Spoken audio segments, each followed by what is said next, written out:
My sister and parents stormed into my inherited house, claiming Grandma left it to me by mistake and pressured me to sign it over. When they showed me her real will, I said faking documents is a felony. When they realized what I'd inherited, my sister Kayla said it like she was announcing a weather update. Grandma left you the beach house by mistake, she told me, leaning forward across the conference table. Sign it over. She meant it for my kids. The probate attorney's office in uptown Dallas smelled like lemon cleaner and expensive coffee. There was a framed photo of someone's golden retriever on the wall, like that counted as warmth. My mom nodded immediately. Do the right thing, William. I blinked once. My mouth went dry. Noah, my 6-year-old, was in the chair beside me with his little backpack on his lap. He was quietly counting the holes in the acoustic ceiling tiles like it was a game you play when adults get weird. The attorney, Mr. Patel, according to the nameplate, looked between us like he'd rather be anywhere else. Kayla slid a folder toward me. It's simple. Just sign the family settlement agreement. We already filled in the address. I glanced down and my brain did this cold math thing it does in emergencies.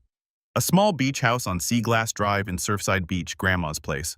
The one with the warped deck board she always warned us about. I said, "You're telling me Grandma wrote a will, left me the house, and you think it was an accident?" Kayla's smile was sharp. She was 87. She got confused. You know how she was at the end. She wasn't confused, I said. Mom's voice stayed soft, which was always her trick. William, honey, don't make this a scene. Who said I was making a scene? Kayla huffed like I was being dramatic for breathing. You don't even live down there. You're a pilot. You're gone half the month. My kids would actually use it. Mr. Patel cleared his throat. The document presented is dated June 12, 2018. It does list William Carter as the device of the Surfside Beach property. Mom jumped in fast and he's going to do the right thing. Noah's fingers tightened on his backpack zipper. He didn't look up. He just got very still. I turned to my mom. Define right thing. She didn't hesitate. You sign it over. Family helps family, Kayla added. Plus, Grandma always said she wanted something for the little ones. She meant my twins. I stared at the page where my name was printed in clean legal font like it belonged to someone else. William James Carter Devesey. My hands went cold under the table. My leg bounced once, then stopped. I forced it still. Where did you get this? I asked. Kayla shrugged. Mom had it. Grandma kept everything at her house anyway. Mom smiled like that answered everything. Mr. Patel slid a pen toward me. This agreement would need to be executed properly and filed with the court, but yes, your signature would indicate you're disclaiming your interest in the property. Kayla's eyes stayed on the pen like it was candy. Mom said, Please don't be selfish. Noah whispered, barely audible, Dad. I reached over and squeezed his knee once. A quiet check-in. I'm here. Then I looked up at Kayla and my mom, and the strangest thing happened. I smiled. Not happy, not friendly, just calm. Sure, I said. Let's do it. Kayla's shoulders loosened like she just wants something. Mom exhaled relieved. Good. I picked up the pen. I signed. I didn't scream. I didn't argue. I just said, Can I get a copy of everything we signed today? I'm William. I'm 36. I fly a 737 out of DFW, which means my life runs on checklists, timestamps, and the kind of calm voice you use when people panic at 30,000 feet. I live in Dallas, Texas. I'm also a dad. Emma is 9. Noah is 6. Their mom and I split when Noah was 2. Nothing dramatic, just two people realizing fine isn't the same as healthy. My family, though, my family runs on drama with a polite label slapped on it. My mom's favorite phrase is keep it smooth. Kayla's favorite phrase is it's not a big deal. And Grandma, Evelyn Carter, was the only person who ever looked at me and said, You're not crazy. They just benefit when you doubt yourself. She bought the Surfside Beach house in 2009, back when you could still find something small near the water without selling a kidney. She called it her salt air reset. 2 bedrooms, 1 bath, sun-faded shutters, and a kitchen table that wobbled unless you jammed a folded napkin under one leg. When Emma was little, Grandma would let her help wash seashells in the sink. Emma would line them up by size like it mattered. Noah just tried to eat sand because he's Noah. Kayla hated that Grandma liked my kids. She never said it out loud, but it lived in her face. The pattern wasn't subtle. It was just consistent. Incident 1 was July 2021. I was on reserve, exhausted, and I stopped by Mom's house to pick up Emma after a sleepover. Emma came out quiet, clutching her little unicorn backpack. In the car, she said, Aunt Kayla said, "My iPad is too nice for me." I asked, "What happened?" Emma stared at her hands. She took it. She said her twins needed it for learning apps. Grandma bought it for me, but Kayla said Grandma didn't understand what kids need now. When I walked back inside and asked for it, Kayla did the reasonable voice cruelty thing. "William, don't freak out. It's just an iPad." "It's Emma's," I said. Mom stood behind her like a backup singer. "Kayla's having a hard time. Be flexible." I swallowed it. I bought Emma another case. I told myself it was temporary. It wasn't.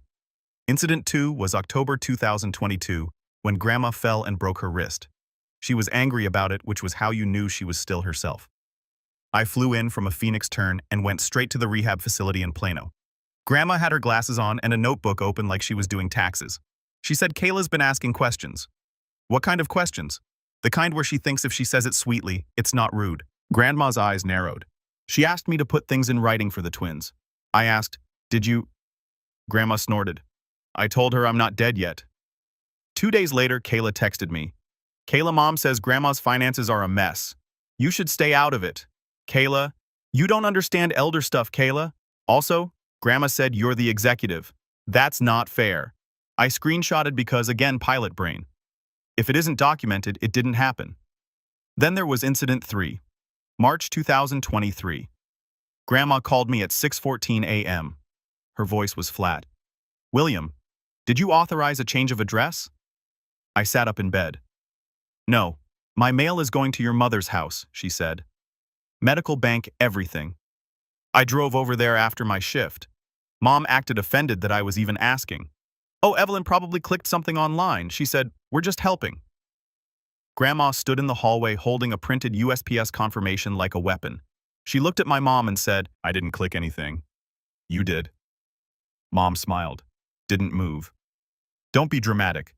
Grandma turned to me and said, "Take me to the bank." At Wells Fargo in Lakewood, the teller confirmed the address change was done in person. In person, someone had stood there with ID and moved Grandma's life into my mother's mailbox. Grandma's hand shook as she signed the reversal form. Not fear rage. In the car, she said quietly, "If anything happens to me, they will try to take what I leave your kids." I said then, "Don't leave anything. Spend it, travel, burn it on cruise ship." Bingo. She actually laughed. Then she said, "No, I'm going to do it correctly, and I'm going to do it in writing they can't smooth away." That summer, she asked me to drive her to my uncle's office. Uncle Ray is her younger brother. He's a lawyer, not the TV kind, the actual kind who keeps paper copies and a safe. Grandma walked in with a folder and said, "I want a new will, 2023, and I want it clean." Uncle Ray looked at me once and said, "William, you can wait outside." Grandma waved me off. "No, he stays." That was the first time I saw my mom's control slip around Grandma. Grandma didn't fight. She just decided. I thought it would be enough. I thought a sign was a locked door. I was wrong. Grandma died on April 18, 2024. A Thursday I remember because I was in a hotel room in Denver, uniform pants on the chair, alarm set for 4:30 a.m.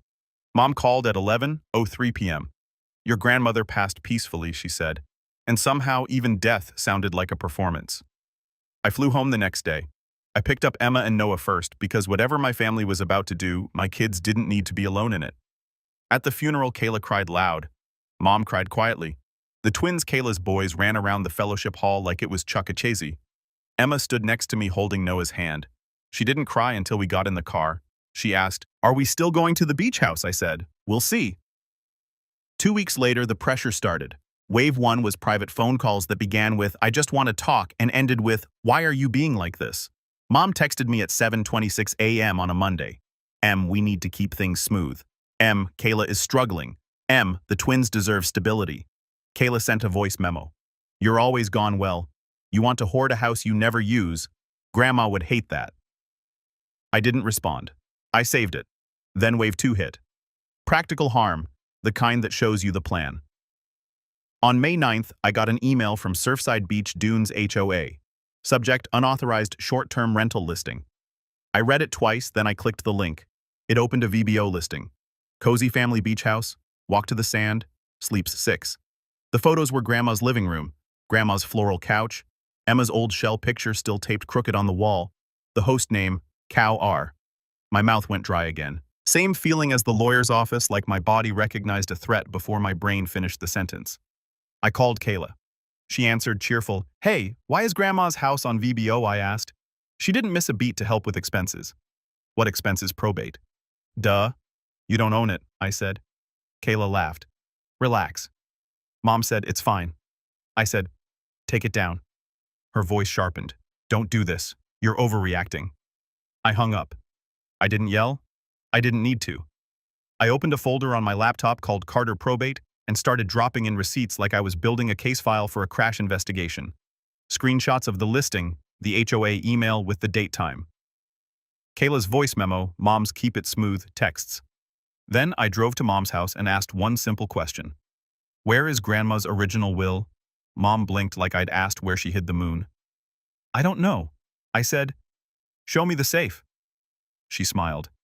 William, please don't accuse me of things. I didn't accuse. I just repeated, "Show me the safe." She refused. She turned it into respect. She turned it into grief. Kayla showed up, arms crossed, already angry. "You can't just barge in here," she said. I looked at her. "Where are the keys to the beach house?" Kayla's eyes flicked left like her body answered before her mouth did. "Why do you need them? Because someone is renting it out," I said, calm. "And it's not you." Mom stepped between us, soft voice on. "Honey, we're handling it." "You're handling it by listing it online?" I asked. Kayla snapped. "It's for the twins." Emma was behind me in the doorway. She wasn't crying. She was just watching. That quiet, careful face kids were when they're learning the rules of who matters. Noah tugged my shirt and whispered, "Can we go home?" That moment did something to me. I felt it click. I asked Kayla, "What's the address on the listing?" She rolled her eyes. "Why say it?" I said she didn't. Mom said, "Stop interrogating her." I nodded once. Okay. That's when I stopped arguing and started documenting. I called the HOA back and asked for the complaint file. I requested a copy of the access logs from the smart lock Grandma had installed last year because Grandma was paranoid in the smartest way. I pulled my bank statements because Grandma had been sending small deposits to my kids' 529 plans, and I wanted to see if anything changed near the end. And I called Uncle Ray. He didn't say I'm sorry. He didn't say families are complicated. He said, "Do you have the 2023 will?" I swallowed. "I don't." There was a pause. "Then I do." My skin went cold. Why didn't anyone use it? Uncle Ray's voice went flat. "Because someone filed the 2018 one first." I stared at my kitchen wall like it might crack open and reveal the logic. "How?" I asked, he said. "Because they had access to her papers, and they assumed nobody would challenge it." I looked down at Emma, who was doing homework at the table, erasing the same math problem over and over, like she couldn't make her hand move. "Right," I said, "they're trying to take it." Uncle Ray said, "Then we don't have a family conversation. We have a legal one." He told me to meet him. The next morning at his office, he handed me a sealed envelope with his letterhead across the flap. He had me open it in front of him. Inside was Grandma's 2023 will signed, witnessed, notarized, and a separate page titled Letter of Intent. Grandma's handwriting was firm. If you are reading this, it means I am gone and someone is trying to rewrite me. I exhaled through my nose. My hands were shaking but small, controlled. Uncle Ray said, "Bring this to the probate attorney's meeting." I asked the one Mom scheduled. He nodded. "Yes, let them walk into it." I stared at the documents like they were oxygen. Uncle Ray added, "And William, don't warn them." I didn't. I let them believe their story was airtight. We went back to Mr. Patel's office on May 28, 2024. Tuesday. Same lemon cleaner, same golden retriever photo pretending the room wasn't about to implode. Kayla was practically glowing. Mom sat beside her with that calm smile that always meant she thought she'd already won. Mr. Patel laid out the paperwork again. "We're here to finalize the disclaimer and file the family settlement agreement." Kayla said, "Told you it'd be easy." Emma was with my ex that day, but Noah came with me because my childcare had fallen through. He sat in the corner with his crayons drawing a plane with way too many windows. Mr. Patel looked at me. "William, we just need your initials on page 3, and then we can proceed with filing." I nodded. "Okay." Kayla leaned over and whispered loud enough for everyone, "Thank you for not being difficult." Mom patted my hand like I was a dog who finally learned sit. And that's when I pulled my envelope out of my bag. Not dramatic, just paper. I set it on the table. Mr. Dr. Patel blinked. "What's that?" I said. "Grandma's real will." 2023. Kayla's smile froze like someone hit pause. Mom's eyes narrowed. William, what are you doing? I kept my voice even, clarifying. Mr. Patel reached for it, then stopped. Is this a man in a navy suit stepped in from the side door, gray hair, no-nonsense face? Uncle Ray. He didn't look at Mom. He looked at Mr. Patel. I'm Raymond Carter, he said. Evelyn's brother.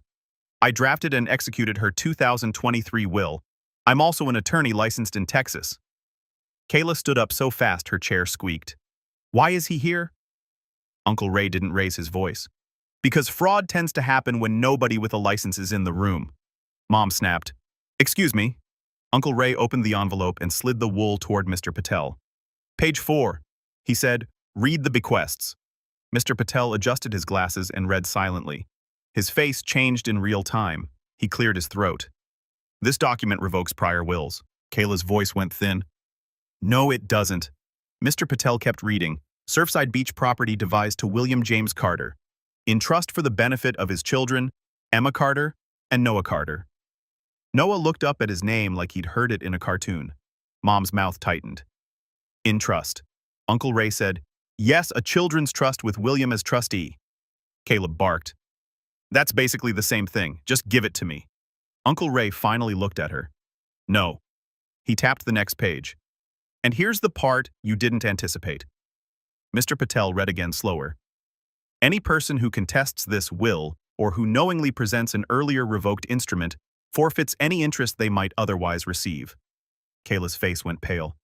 I wasn't getting anything anyway. Uncle Ray nodded. Correct, you weren't. Mom's voice rose. Evelyn would never. Uncle Ray cut in calm but sharp. She did because she knew you. The room went silent in that heavy way like an engine shutting off. Kayla's hands shook. Mom, say something. Mom stared at the will like it was an insult. This is cruel. I said no. This is specific. Mr. Patel swallowed. Mr. Carter, if this will is valid, the agreement we discussed? Uncle Ray answered for him. It's void. It was based on a revoked 2018 will. You also now have noticed that the 2018 will was presented despite being revoked, which creates complications. Kayla turned on me, eyes wild. You signed! You already signed! I looked at her. I signed an agreement. You pressured me into using a document you weren't supposed to be using. Mom hissed. William, you're tearing this family apart. I didn't move. I didn't yell. I said one sentence clear and flat. You will not have access to my kid's inheritance. Kayla lunged for the papers. Uncle Ray slid them back like he'd done this before. Mr. Patel sat up straighter. Given this, I need to pause filing and consult. Uncle Ray said, no pause. We filed the 2023 will today right now, and we create a record that this meeting occurred. Mom stood. You can't. Uncle Ray looked at her. Watch me. Kayla's phone buzzed on the table. I saw the screen. A notification from VBO. Your listing is at risk of removal due to complaint. Receipts arriving on time. Mr. Patel asked, do you have documentation of the listing? I slid my folder across the table. Screenshots, complaint dates, and the lock log showing Kayla accessed the house 3 times last week. Kayla's breath hitched. You tracked me. I documented you. I corrected. Mom's face finally cracked. William, please? I didn't negotiate reality. Uncle Ray turned to Mr. Patel. I want a case number for the amended filing. Mr. Patel nodded, already typing, and that was the irreversible step. We filed Grandma's 2023 will into the record that day. Before we left the office, Uncle Ray also handed Mr. Patel a simple letter notice to cease and desist. No more listings, no more access, no more speaking for my kids. Kayla followed us into the hallway, voice shaking. You're doing this over a house. I looked back at her. I'm doing this over my children, I said. Then I walked out. 2 days later, I drove to Surfside with Emma and Noah. I didn't tell my mom. I didn't tell Kayla. I brought a locksmith. I brought a new smart lock. I brought copies of the filed will and Uncle Ray's letter in a folder on the passenger seat like a seat belt. Emma climbed out of the car and just stood there staring at the house. It smells the same, she said quietly when we opened the door. Salt old wood and Grandma's lavender soap. Noah ran straight to the window and pressed his forehead to the glass. Oh, he whispered, like it was a secret. The locksmith changed the locks while my kids walked room to room, touching things like they were making sure this was real. Emma found Grandma's crocheted blanket folded on the couch. She hugged it to her chest and didn't say anything for a full minute. Then she asked, "Are they mad?" I crouched in front of her. Probably she swallowed. "Are we in trouble?" "No," I said. "We're safe." That night, we ordered pizza and ate at a grandma's wobbly kitchen table with a folded napkin under the leg because some things don't need fixing. Noah fell asleep on the couch mid-move. Emma sat beside me, feet tucked under her, and said, "Grandma wanted us here." "I know," I said. Back in Dallas, Mom tried her last tactic. She showed up at my door with a store-bought bundt cake and the voice she uses when she wants to erase what happened. "Let's not make permanent decisions while we're emotional." She said I didn't invite her in. I said, "This isn't emotional. This is documented." She blinked hard. "William, you're punishing us." "I'm protecting my kids." I said. Kayla tried to. She sent a long text at 1:12 a.m. Kayla. "I hope you're happy, Kayla. You always think you're better than us because you're a pilot and you have your life together." Kayla, the twins cried when I told them. Kayla, Grandma would be ashamed. I stared at it for a second, then I replied with one sentence. "William, any communication goes through Uncle Ray." Then I muted the thread. A week later, Emma came home from school and held up a drawing. It was the beach house with stick figures outside. Grandma was there too, drawn bigger than life, smiling. Emma said, "I know she's not here, but I like pretending she is." I nodded. Me too. My new normal is quiet. My kids have a future that doesn't depend on my mom's mood or my sister's entitlement. The trust is set up, the house is in it. The income, if we ever rent it, goes to Emma and Noah, not to anyone who thinks family means access. People always ask if I feel guilty. I don't, because guilt is what you feel when you did something wrong. All I did was stop letting other people rewrite my kids' lives. My mom can call it selfish if she wants. Kayla can call it cruel if she needs to. I call it a boundary, and it stays. I'm not available for that. This story is about the moment you realize the word family has been turned into a pressure tool, and the clear, steady certainty that comes when you finally choose your children over the people trying to minimize them. William isn't theatrical. He's a pilot. He lives by checklists, documentation, and the kind of calm you use when other people's safety depends on your decisions. For years, he tolerated the constant nudges and guilt because he believed that's what a good son does. Swallow the tension, keep the peace. Don't make it a thing. His mother called that keeping things smooth. His sister called it not being difficult. Grandma quietly called it what it was, conditioning him to doubt himself so others could take more. The beach house was never the real headline. It was a symbol of something deeper. Whether William's children mattered as much as his sister's convenience.